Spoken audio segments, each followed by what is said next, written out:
Assalamualaikum warahmatullahi wabarakatuh. Baiklah, saya akan membahas hasil dari diskusi kelompok kami yang dengan judul PJK 108 akuntansi transaksi asuransi syariah dengan dosen pengampunya muridnya SEM SIAK. Kami dari kelompok 8 yang mengatakan ahli Khairul Ihsan BP 18110013 Mardianti Sapitri 18110079 akan membahas yang pertama adalah pengertian akuntansi syariah.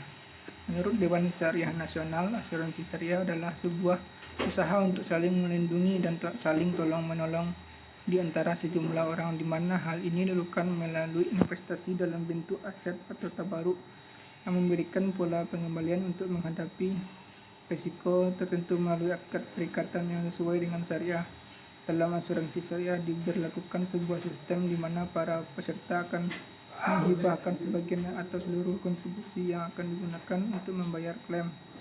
Jika ada peserta yang mengalami musibah, dengan kata lain bisa dikatakan bahwa dalam asuransi syariah peranan dari perusahaan asuransi hanya sebatas pengelolaan operasional dan investasi dari sejumlah dana yang diterima saja. Sejarah akuntansi transaksi asuransi syariah. Pernyataan Standar Akuntansi Keuangan 108 atau Akuntansi Transaksi Asuransi Syariah PSAK 108 pertama kali dikeluarkan oleh Dewan Standar Akuntansi Keuangan Ikatan Akuntan Indonesia DSAK IAI pada 28 April 2009 berdasarkan Surat Dewan Pengurus Nasional DPN IAI nomor 0823 B DPN IAI 11/2013. Maka seluruh produk akuntansi syariah yang sebelumnya dikeluarkan oleh DSAK IAI dialihkan kewenangannya kepada Dewan Standar Akuntansi Syariah DSAS IAI. Setelah pertama kali disahkan di tahun 2009, PSAK 108 mengalami revisi pada 25 Mei terkait kontribusi peserta dan dana investasi wakalah dan penyisian PEGNES. Dasar hukum akuntansi syariah. Al-Quran ada dasar hukum yang melandasi konsep asuransi. Dalam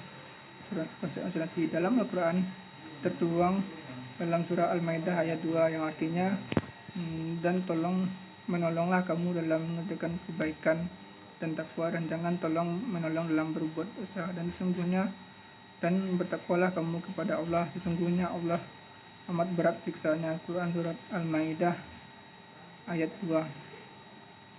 Dan al-hadis yang berkaitan dengan asuransi syariah adalah sebagaimana yang diriwayatkan oleh Abu Hurairah radhiyallahu anhu. Dia berkata, berselisih dua orang wanita dari suku Muzal, kemudian salah satu dari wanita tersebut melempari batu ke wanita lain sehingga mengakibatkan kematian wanita tersebut beserta janin yang dikandungnya. Maka ahli waris dari wanita yang meninggal tersebut mengadukan peristiwa tersebut kepada Rasulullah SAW. Maka Rasul memutuskan ganti rugi dari pembunuhan tersebut terhadap janin tersebut dengan pembebasan seorang budak laki-laki atau perempuan, dan memutuskan ganti rugi kematian wanita tersebut dengan uang darah yang dibayarkan oleh akilahnya atau kerabat dari orang tua laki-laki. Hadis riwayat Bukhari nomor 6399. Yang ketiga, ijma. Para sahabat telah melakukan kesepakatan akilah oleh Khalifah Umar bin Khattab. Dengan tidak ada sahabat yang menentang Khalifah Umar bin Khattab, maka dapat disimpulkan bahwa telah terdapat ijma di kalangan sahabat Nabi SAW mengenai masalah ini sehingga melandasi terciptanya asuransi syariah.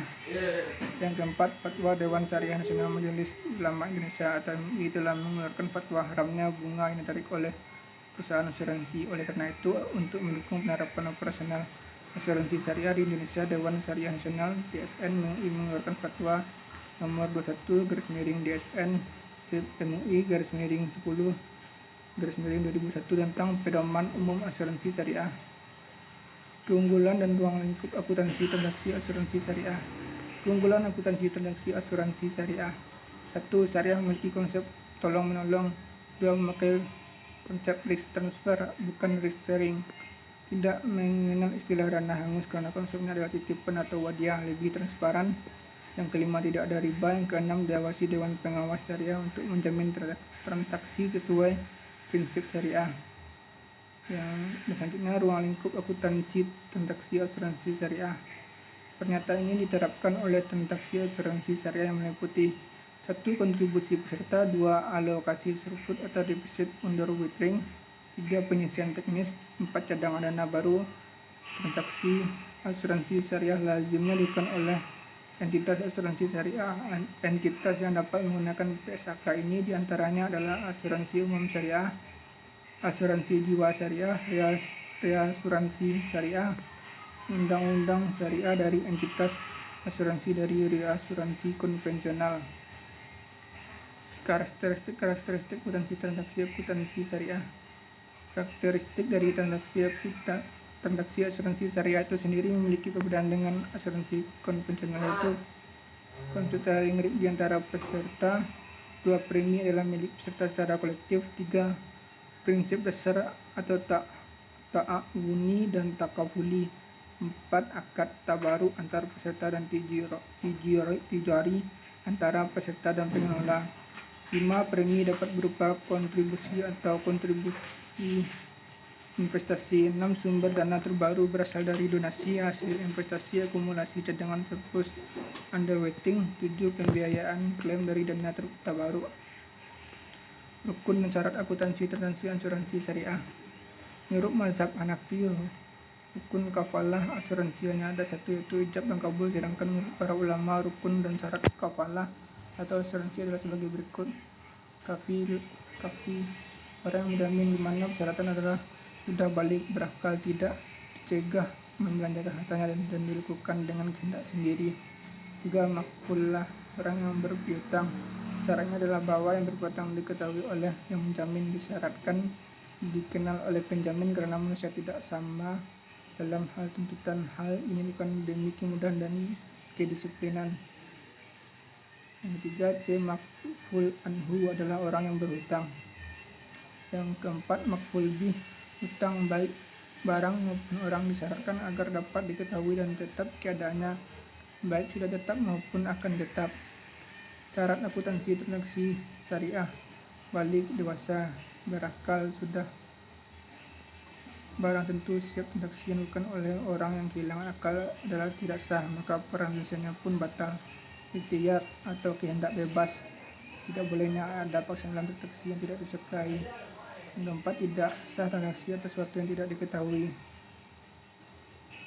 Tidak sah jual beli apabila barang dan jualan tidak diketahui. Tidak sah pembayaran harga atas sesuatu yang tidak diketahui karena transaksi tersebut seperti perjudian. Tidak sah transaksi yang mengandung unsur riba. Demikianlah dari kelompok kami. Terima kasih. Assalamualaikum warahmatullahi wabarakatuh.